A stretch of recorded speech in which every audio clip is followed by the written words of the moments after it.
दिनै देवसुङा प्राइमारिनि आन्डाराव दक्षिण मिलनपुराव 150निबो बा 150निबो बांसिन बेवहाय जुगदान जादों।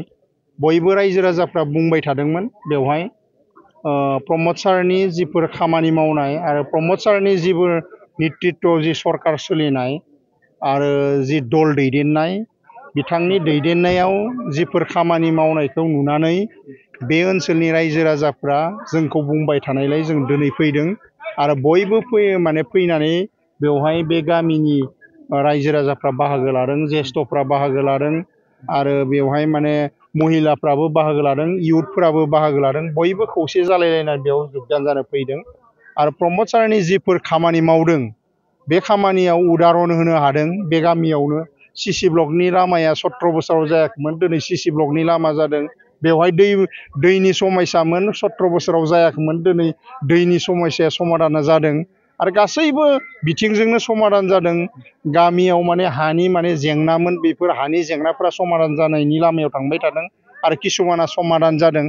दा बैनि थाखायनो बयबो रायजो राजाया बयबो खौसे जानानै बे दक्षिण मिलनपुरनि आइ आफा रायजो राजा आरो बयबो सेंग्रा सिख्लाफोरा बयबो ज' जानानै बेवहाय मा खालामदों जुगदान जाफैदों इउपिपिएल दोलोखौ। फैबाय थानाय जितु बिसायख'थियाव नोंथांमोना सुप्लाइ सेरफांखौ दखल खालामनाया 100% जाबाय नामा?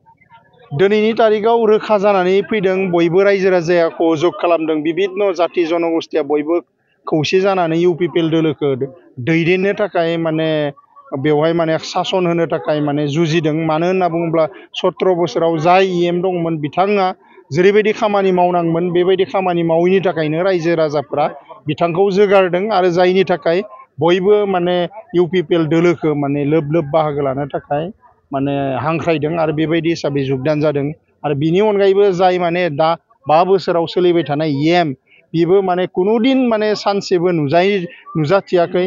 गोबां माने शिबसारा गोबां ओनसोलाव बहुत जायगायाव दिनै सुक्लाय सेरफां ओनसोल बायदियाव 20 बारनिबो एबभ माने बेवहाय रायजो राजाफोरजों बाहागो लादों, मिटिं खालामदों, नुजाफैदों आरो बेबायदि समाव EMआव भारतासेयावबो बिथाङा सानसेबो नुजायैखौ रायजो राजाफ्रा दुखु मोनदों आरो जायनि थाखाय इउपिपिएलनि नैबे ओनसोलाव माने MCL एबा EM जाहोनो थाखाय रायजो राजाफ्रा जुजिदों आरो बेबायदि हिसाबै फैबाय थानाय समाव देरहानाया रोखा सुक्लाय सेरफांनिफ्राय। दिनैसिम जिहेतु नोंथांमोना दिनैनि तारिखाव गोबां माने BPF आरो BJPनि समर्थन बा माने दैदेनगिरिफ्रा गोबां गिदिर गिदिर दैदेनगिरिफ्राबो दङ बेवहाय आरो गोबां माने समर्थन माने रायजोनि समर्थनफोर दंमोन, बेफोरबो जोंजों जुगदान जादों।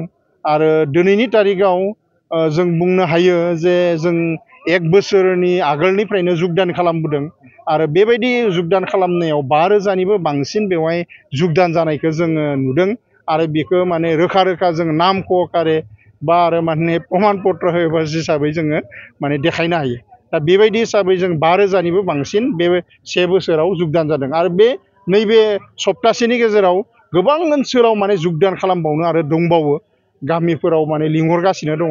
गोबां गामियाव जोंनि उसुबिदानि थाखाय माने हाबनो हायाखै, माने मा होनो थांस्लाबनो हायाखै, जायनि जाहोनाव जोङो जुगदानखौ फासयनो गोनां जादों। दायो आरो तीव्र गतियाव जोङो माने लांनो नागिरदों जुगदानखौ, बेबायदि हिसाबै जुगदान खालामनो थाखाय जों जुजिगासिनो दङ। बेबाराव सुक्लाय सेरफाङाव बेसेबांसो रोजा भट लानानै देरहागोनखौ आसा दङ? दिनैनि तारिखाव माने जोङो बुंनो हायो जे माने BPF आरो BJP आरो इउपिपिएल बे मोनथामा जिथु मोनथामबो नांगासिनो दङ, माने दोलो हिसाबै नांगासिनो दङ आरो बे दोलो हिसाबै नांनायाव रायजोफ्रा बुंनाय बायदि आरो नुनाय बायदिब्ला बयबो खोनानाय माने बुंनानै खोनानाय मोननाय बायदिब्ला दिनैनि तारिखाव बे मोननै दोलोआ इउपिपिएलजों फेर फाथिनो हानाय साहस आरो पार्टियाव बेबायदि स्ट्राक्चार गैया बायदिखौ जों नुदों बे मोननै दोलोखौ, BJP आरो BPF दोलोखौ। दा इउपिपिएलआ फैबाय थानाय समाव गोबां भट लानानै देरहागोनखौ जोङो नुनो मोन्दों। ইউপিএফএলত জইন হলো কারণ 17 বছর বিপিএফ দলে শাসন চলাইছিল, কিন্তু আমি পিছপৰা অঞ্চল একোই বস্তু পাওয়া নাছিলোঁ। আজি আমার রাস্তা প্রমোদ ছাৰৰ দ্বারা যিহেতু হৈছে সেইকাৰণে বহুত আমি আনন্দিত হৈছোঁ।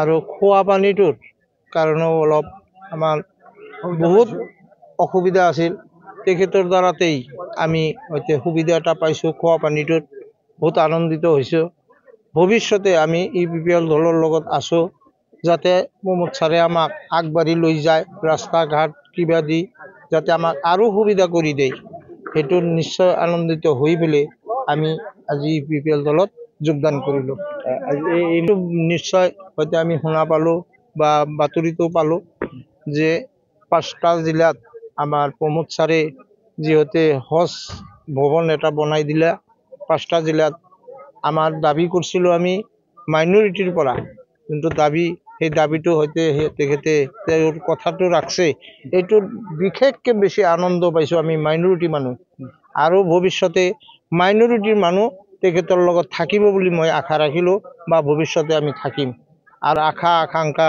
যাতে পূৰ্ণ কৰি দিয়ে বুলি আশা ৰাখিলোঁ নাছিলোঁ আমি ৰাস্তা ঘাট কোনো বস্তুই পোৱা নাছিলোঁ খোৱা পানীৰ ব্যৱস্থাও আমি পোৱা নাছিলোঁ সেইকাৰণে খোৱা বিশেষকৈ আমাৰ খোৱা পানীটো যে পাইছোঁ এইটোৰ কাৰণে বিৰাট আনন্দিত পাইছোঁ আমি আগতে কোনটো আগতে 17 বছৰ চলাইছিলোঁ 17 বছৰ তাৰপিছতহে আমি UPPLক ছাপোৰ্ট পাই পেলাই আমি UPPLত সোমাইছোঁ ফাৰ্ষ্ট যোৱা ইলেকশ্যন যে গৈছে MC